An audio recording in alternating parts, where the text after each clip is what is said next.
ಶುಭೋದಯ. ಶೃಂಗೇರಿ ಸುದ್ದಿಗೆ ಸ್ವಾಗತ. ಓದುತ್ತಿರುವವರು ಡಾಕ್ಟರ್ ವಿಭಾಶ್ರೀ ಜಿಎನ್. ಶ್ರೀ ಪರಾಭವನಾಮ ಸಂವತ್ಸರ ಉತ್ತರಾಯಣ ಗ್ರೀಷ್ಮ ಋತು ನಿಜ ಜ್ಯೇಷ್ಠ ಮಾಸ ಕೃಷ್ಣ ಪಕ್ಷ ಷಷ್ಠಿ ಪೂರ್ವಾಭಾದ್ರ ನಕ್ಷತ್ರ ದಿನಾಂಕ 6-7-2026 ಸೋಮವಾರ.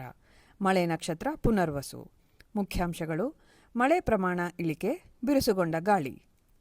ಸುದ್ದಿಯ ವಿವರ. ತಾಲೂಕಿನಲ್ಲಿ ಭಾನುವಾರ ಮಳೆಯ ಪ್ರಮಾಣ ಕುಸಿತವಾಗಿದ್ದರೂ ಗಾಳಿ ಆರ್ಭಟ ಹೆಚ್ಚಾಗಿದೆ. ಗಾಳಿಯಿಂದ ಕಾಡು ಮರ, ಅಡಕೆ ಮರ ಸಹಿತ ವಿವಿಧ ಜಾತಿಯ ಮರ ಮುರಿದು ಬೀಳುತ್ತಿದೆ. ಶನಿವಾರ ಸಂಜೆ ಹಾಗೂ ರಾತ್ರಿ ಬಿರುಸಿನ ಮಳೆಯಾಗಿದ್ದು ತುಂಗಾ ನದಿಯ ಪ್ರಮಾಣ ಮತ್ತಷ್ಟು ಏರಿಕೆಯಾಗಿದೆ. ತೀವ್ರವಾಗಿ ಬೀಸುತ್ತಿದ್ದ ಗಾಳಿಯಿಂದ ಕಾರ್ಮಿಕರು ತೋಟದಲ್ಲಿ ಕೆಲಸ ಮಾಡಲು ತೊಂದರೆಯಾಗುತ್ತಿದೆ. ವಿದ್ಯುತ್ ವ್ಯತ್ಯಯ. ಶನಿವಾರದಿಂದ ಮಳೆ ಗಾಳಿ ಪ್ರಮಾಣ ಹೆಚ್ಚಾಗಿದ್ದು ತಾಲೂಕಿನಾದ್ಯಂತ ವಿದ್ಯುತ್ ವ್ಯತ್ಯಯ ಉಂಟಾಗಿದೆ. ವಿದ್ಯುತ್ ಸಮಸ್ಯೆಯಿಂದ ಮೊಬೈಲ್ ನೆಟ್ವರ್ಕ್ ಸಮರ್ಪಕವಾಗಿಲ್ಲದೆ ಜನ ಪರದಾಡಿದರು. ಪದೇ ಪದೇ ವಿದ್ಯುತ್ ಕಡಿತದಿಂದ ಸಣ್ಣ ಕೈಗಾರಿಕೆ, ಗೃಹ ಉದ್ಯಮ, ವರ್ಕ್ಶಾಪ್, ಹೋಟೆಲ್ ಮುಂತಾದೆಡೆ ತೊಂದರೆ ಅನುಭವಿಸಿದರು. ಗಾಳಿ ಮಳೆ ಹೆಚ್ಚಿದ್ದರೂ ಪ್ರವಾಸಿಗರ ಸಂಖ್ಯೆ ಸಾಕಷ್ಟಿದ್ದು ಶ್ರೀ ಶಾರದಾ ಪೀಠಕ್ಕೆ ಆಗಮಿಸಿದ ಭಕ್ತರ ಸಂಖ್ಯೆಯಲ್ಲಿ ಏರಿಕೆಯಾಗಿತ್ತು. ಜುಲೈ 6ರಿಂದ ಪುನರ್ವಸು ಮಳೆ ಆರಂಭಗೊಳ್ಳಲಿದ್ದು ಮಲೆನಾಡಿನ ರೈತರು ಉತ್ತಮ ಮಳೆಯ ನಿರೀಕ್ಷೆಯಲ್ಲಿದ್ದಾರೆ.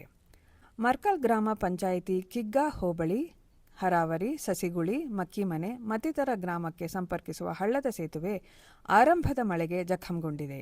ಸೇತುವೆ ಒಂದು ಭಾಗ ಹೊಂಡ ಬಿದ್ದಿದ್ದು ಸ್ಥಳಕ್ಕೆ ಕಂದಾಯ ಇಲಾಖೆ ಅಧಿಕಾರಿಗಳು ತೆರಳಿ ಪರಿಶೀಲನೆ ನಡೆಸಿದ್ದಾರೆ. 2026 ಮುಂಗಾರು ಹಂಗಾಮಿಗೆ ಮರು ವಿನ್ಯಾಸಗೊಳಿಸಲಾದ ಹವಾಮಾನ ಆಧಾರಿತ ಬೆಳೆ ವಿಮಾ ಕಂತು ಪಾವತಿಸುವಂತೆ ಬೆಟಗೆರೆ ಕೃಷಿ ಪತ್ತಿನ ಸಹಕಾರ ಸಂಘದ ಅಧ್ಯಕ್ಷ ಕೆಎಂ ರಮೇಶ್ ಭಟ್ ವಿನಂತಿಸಿದ್ದಾರೆ. ಜುಲೈ 31 ಕೊನೆಯ ದಿನಾಂಕವಾಗಿದ್ದರೂ ಕನಿಷ್ಠ ಒಂದು ವಾರದ ಮೊದಲು ವಿಮಾ ಕಂತು ಸಂಬಂಧಿಸಿದ ಸಹಕಾರಿ ಸಂಘ ಅಥವಾ ಬ್ಯಾಂಕ್ ಮೂಲಕ ಪಾವತಿ ಮಾಡಬಹುದಾಗಿದೆ.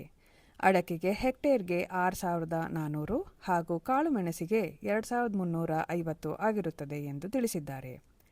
ಜಾಹೀರಾತು: ಜೋಗ್ ಫಾಲ್ಸ್, ಸಿಗಂದೂರು, ಇಕ್ಕೇರಿ, ವರದಹಳ್ಳಿ, ಶ್ರೀಧರ ಆಶ್ರಮ 1 ದಿವಸ ಪ್ರವಾಸ ಜುಲೈ 12ಕ್ಕೆ. ಸಂಪರ್ಕಿಸಿ 6362900210. ಪ್ರಧಾನ ಸಂಪಾದಕ ಕೆಎಲ್ ಗೋಪಾಲಕೃಷ್ಣ, ಸಹಕಾರ ಕೆವಿ ರಮೇಶ್, ತಾಂತ್ರಿಕ ಸಹಕಾರ ಮಿಥುನ್ ಗುಡ್ಡೆತೋಟ ಮತ್ತು ಸೌಮ್ಯ ವಿಜಯಕುಮಾರ್.